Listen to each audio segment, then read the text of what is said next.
Good morning. My name is Deb Colanino. I am a loan officer with Shamrock Home Loans, and this is our second episode of Real Estate Q&A.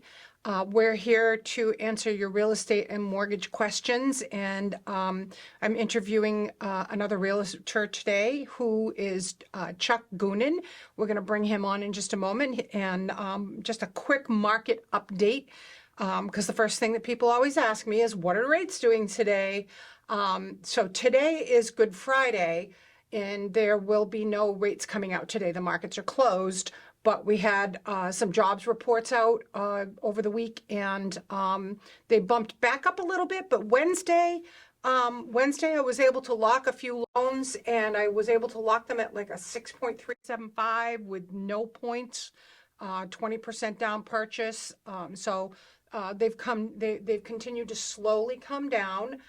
So we're doing a little bit better. And I anticipate, and the market gurus are all saying the same thing, that we're going to continue to see a slow, gradual downward trend.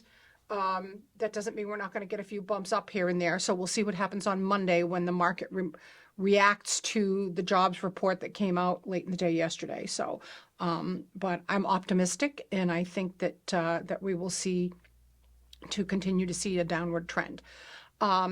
So here today we have Chuck Goonan, who is a realtor with Coit Real Estate. And Chuck and myself have created a program to help assist teachers and people who work for public schools. Chuck is a retired teacher from Plymouth North, right? Plymouth South. Plymouth South, okay. Yep. And he has many years of experience, and we had a conversation a couple months ago and said, teachers went through an awful lot in COVID, during COVID, and it was a very difficult period for a lot of people, but teachers in particular. So we feel like we want to contribute a little bit more and help them with their real estate needs, whether they're selling, whether they're buying, whether they need to refinance, whatever their real estate needs are. We have a special program that we've developed that will help them save some money and give them the opportunity to get qualified, sincere help from Coit Real Estate and Shamrock Home Loans. Chuck, why don't you give us a little story about what your teaching was, what your experience with that was? Sure. So I started teaching back late 90s. It was a career change for me, but I've always been involved with business. I taught marketing for 23 years at Plymouth South High School. Loved it. Still love marketing, and have always had an attraction and a affinity towards real estate as well. So when I knew that I was not going to teach forever, but I knew I'd have to keep on working because I didn't want to drive myself or my wife crazy, I ended up getting my real estate license, and it's the best move I ever made as far as evolving into another career and being able to start it while I was teaching. So I said I taught for 23 years.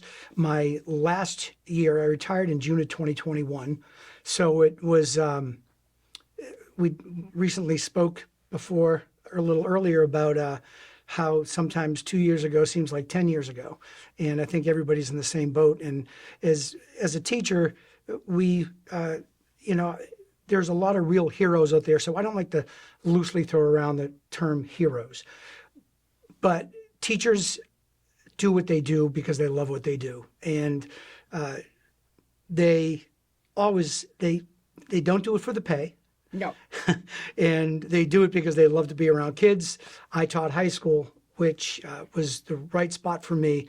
And every teaching year has its own challenges. Obviously, the time with COVID was huge challenges, and not just in teaching, but in so many different professions. And there are so many people out there that just deserve so much credit for what they did to get through it. My experience was as a teacher. So during that time, it was very, very, very different. But you did what you had to do. And it's always what you did as a teacher. And anybody in any profession does the best they can that way. So when we started talking about, how it went with teaching and COVID and all that sort of thing, it was like, teachers they're well known they're not the highest paid profession. And, people think, oh, teachers get summers off. That's a fallacy as well, because most teachers do in professional development during that time. And I will say, I always used to say to somebody, if they give me some of my buddies would say, oh, you get the summer off. I said, you can too if you want to be a teacher. And they say, oh, no, thank you. Yeah. So that was like I said, I loved it. And I still have a lot of good friends who are teaching. And when we talked about a way to do something that would help the teachers, it was, housing is such at the forefront of so many people's minds. Young teachers who are just starting off and at a pay scale that's really low. So they're either looking to pay rent, which is no fun. They're looking to buy, but you got to save and so many things. So the littlest bit of help we can provide is help, period. So when we talked about this program where you can offer a discount off of closing costs, and we can offer a rebate on any kind of additional closing costs through commission reduction and things like that. To me, it's like one thing that would help those teachers to be able to say, okay, that's, I'm going to throw the number out, $1,000. That's $1,000 I don't have to think about. Yep. And for a teacher on a salary, if it's a new teacher, it can take a good chunk of time to save $1,000. So if we can do that and help them that way, plus give them an expertise that you offer, expertise that I believe I can offer, and our resources combined, I think it's a win situation for them. I agree. And again, I think that the teaching profession, people don't realize how much extra time beyond the school day goes into preparation, education, continuing ed for teachers. A lot of times I have friends whose family members are teachers, and they're buying supplies out of their own pockets for some of these school systems. They have to buy classroom supplies. Right. They're paying out of their pay. They're paying for this stuff because they can't get it from their schools. Right. So, when I start hearing about that, I'm like, first of all, that's just wrong. And second of all, what can we do on any level that will help? The beauty of our corroboration on this is that Jane Coit Real Estate is a local, more of a boutique real estate office. It's not a big chain, and we don't have to get permission from the higher ups in corporate. Yep. So, we're able, and my company is also more of a boutique lender, and we don't have to get permission climbing up the ladder across through corporate levels. And so by creating these programs, we are able to bring them and present them in a much more simple fashion and really just get out there and start helping. Sure. One of the things that we have done is we presented the program to the teachers union, the union rep in Plymouth, and we gave him the information, and he had sent out an email to everybody on his email list. So if you got an email from your union rep, check it out and see if you got that information. During the course of our show here today, there will be information provided that will, you can call or click on the link, and you can reach out to one of us and ask us for further information. So, don't hesitate to take that down and give us a call.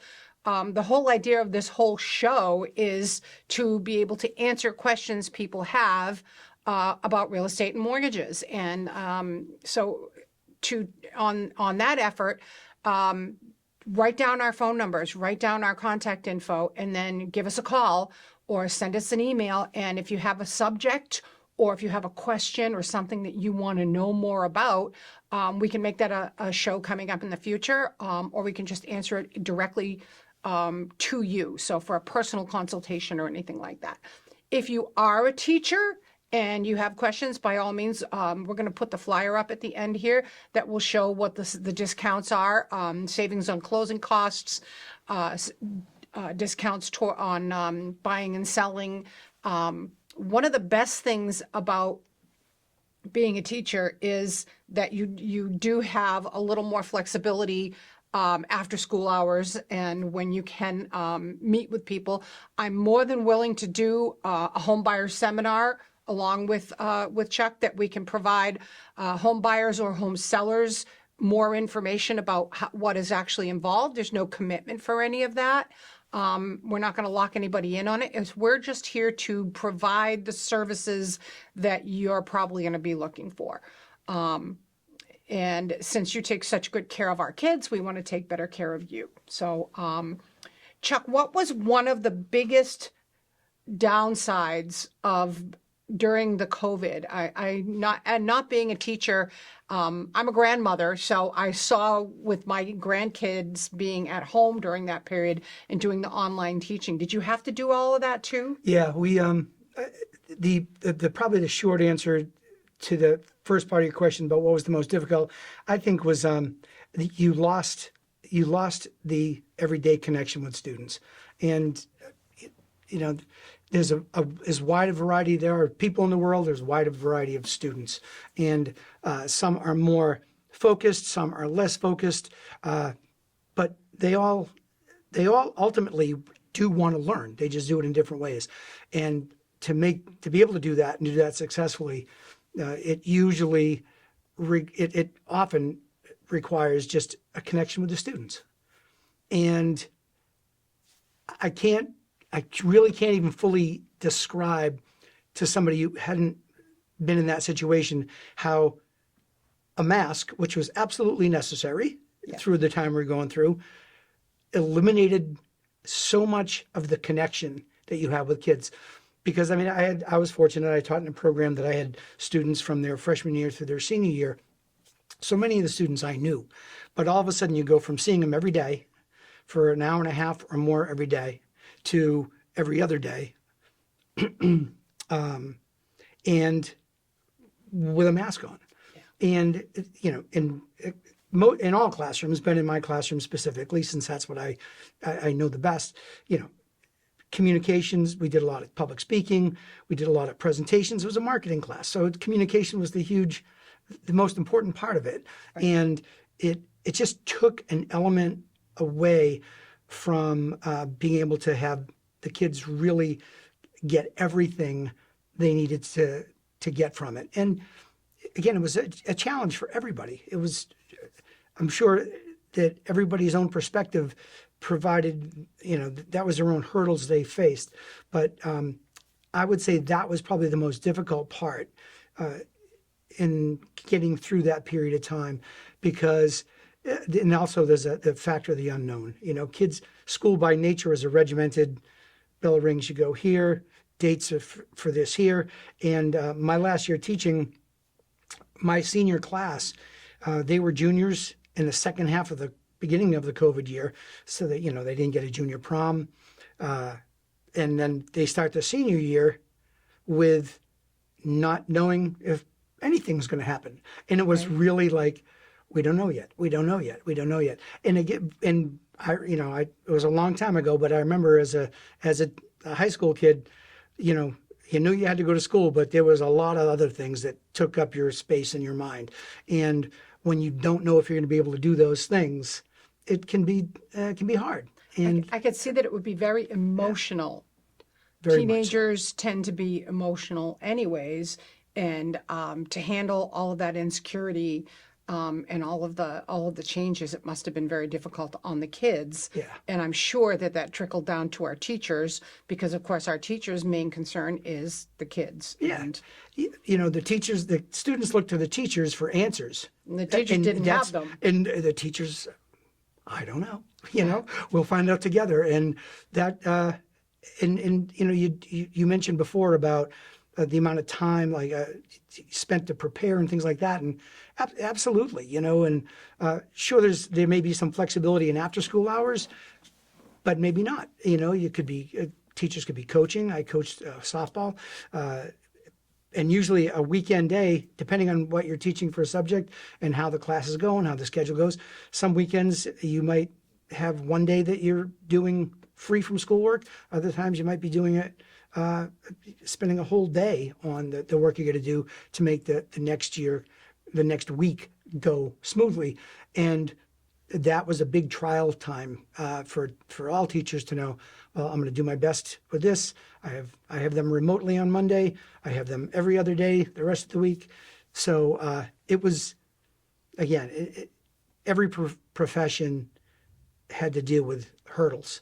I can only speak to the teaching one, but the teachers did an incredible job. And well, that's why we're trying to help them out right now. Exactly. What advice do you would you give if you were sitting in front of a teacher right now, as far as if that teacher was looking to buy a house, their first-time buyer, what would be the first thing you would tell them to do? Great question. And I think the first thing I would tell them to do is, and believe me, they can understand this, is educate yourself.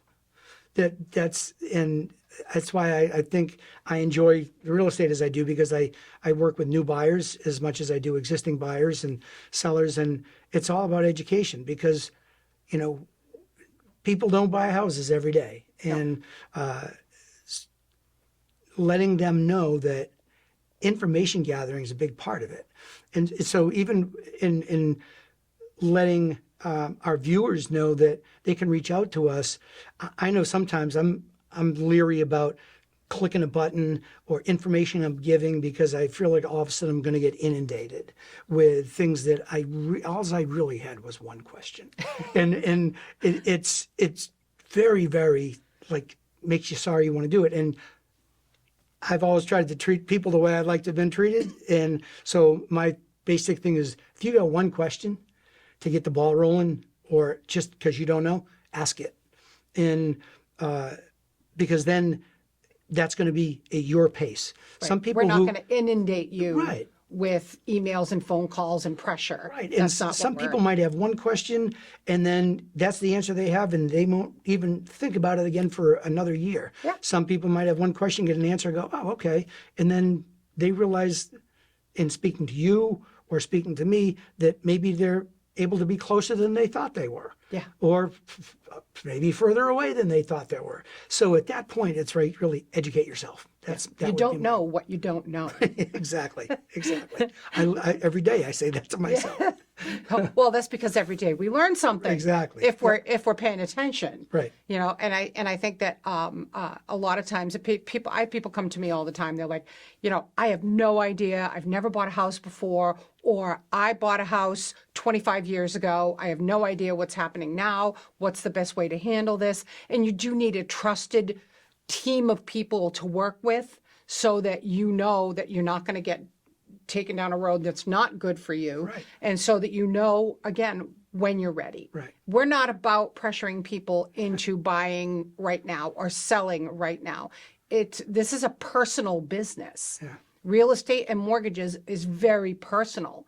I consider my clients and I, to have a personal relationship, because I know a lot of their information. Sure. And they have to tell me a lot of things about where they want to go, what they want to do, what their circumstances, what their family status is. And as a realtor, you get a lot of that too, because they're like, well, I've got 3 kids, I need this, or I'm divorced and I have that, or there's a whole bunch of personal information that goes into helping our clients. Right. And so it's really not about picking someone off of a computer. It's not about going online and saying, oh, this one has the best interest rate and this one has the lowest commission rate, I'm going to go with them. Right. It's really about forming a relationship with your realtor and your loan officer, and making sure that you have that team surrounding you that's going to be working on your best interest. I try to describe my part of the job as a loan officer is piecing together the jigsaw puzzle. Yeah. That is your wants and needs, and your financial and credit and down payment and all of this, and which programs fit and which ones don't. And that's my part of the jigsaw puzzle. As a realtor, your part of the jigsaw puzzle is, where do they want to live? How many bedrooms do they need? How much square footage do they need? What neighborhood do they? So it's all about piecing this jigsaw puzzle together, which is why I don't do puzzles. for fun. Wow, neither do I. Because that's what we do for our job. Right, right. And I can see as a consumer, as a client, how overwhelming the thought of doing that can be. And that's why it's so important for people to reach out and ask that question. And throughout the process, you get to see. I took a new buyer out last night who it's her first. She said it was her first time she's been in a house to look at it from a buying perspective, and it was not the one right for her. And I told her, I said, that's okay. You know what's right for you. And I told her the same thing. I said, and I've told this to every single client I have. I said, and I've had clients that I've spent 15 months with to find a house.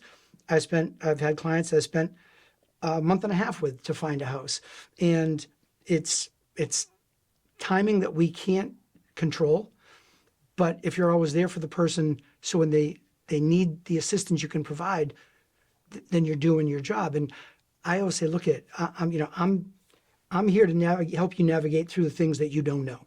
And if we see 10 houses together, you're going to start knowing more, and you're going to start almost asking me less questions because you know what the answers are. But there's always going to be things to help guide you through, because once you get an offer accepted, that's just step one, right? And as you know, and throughout the entire process, and I always leave it with my clients, and I say, I said, just remember this. I said, even when it comes to pre-approvals and you pre-approve for a certain amount, but that amount may not be what you want to do. And that's okay too. Whatever works for you. I always say, if I call you to say, congratulations, your offer was accepted, I want you to be through the roof excited. I don't want you to drop the phone and say, oh no. Oh no. So it's okay to take it, and sometimes it can be overwhelming. And again, I always look at it as like I'm a person who deals from the heart. So if I'm buying something for myself, it's hard to be objective. So you're there to provide some objectivity to your clients too. You know them personally, you know what they like, but you're the person on the other shoulder that says, okay, well, let's look at it this way too. So yeah, let's make sure that the house fits your needs, but also is in good condition, right, and is a good financial purchase for you. You want to make sure that there's nothing coming down the road that's going to bite you, because we didn't look at it right now. Yep. I spoke with a client the other day who was looking at a house that the people had bought it a year ago, and for some reason or another, they had to put it back on the market. But when they bought it, they didn't do a home inspection. Oh. And her home inspection turned up all kinds of issues that they were unaware of because they didn't do a home inspection. Right. So your job as a realtor is to say, do the home inspection, make sure that, they love the house, but they need to know what's going on and what's wrong or what's right with that house before they make the full commitment. And that's part of that whole team atmosphere. You're there to help protect them. It's not about just, finding them a house and showing it to them. It's about following through and making sure that everything, all the T's are crossed and the I's are dotted. And when they're done, everybody's safe and secure and happy. Yeah. And it's not an easy job. I enjoy it because I enjoy people. Right. But it can be, if you know your clients well, which I always make a point to know my clients well, you share in their frustration when they're frustrated. You share in their happiness when they're happy. You share in their when they're upset. It's a personal relationship. But then you need to move over and say, okay, this is where we're going to go now. Yeah. And the only purchase I made in real estate was over 35 years ago. It was a piece of land and built a house that I live on now. But it was my experience with a real estate agent 35 years ago that said I could never, ever be a real estate agent like this person was. And this person could be long since gone. Right. And probably is. Yep. But that's not to, you've got to, and I might not be the right person for somebody either. But all I know is that if I'm buying what will be the biggest purchase of my life, I want somebody that's not there to sell me anything. Right. I want somebody there that's to help guide me through the purchase.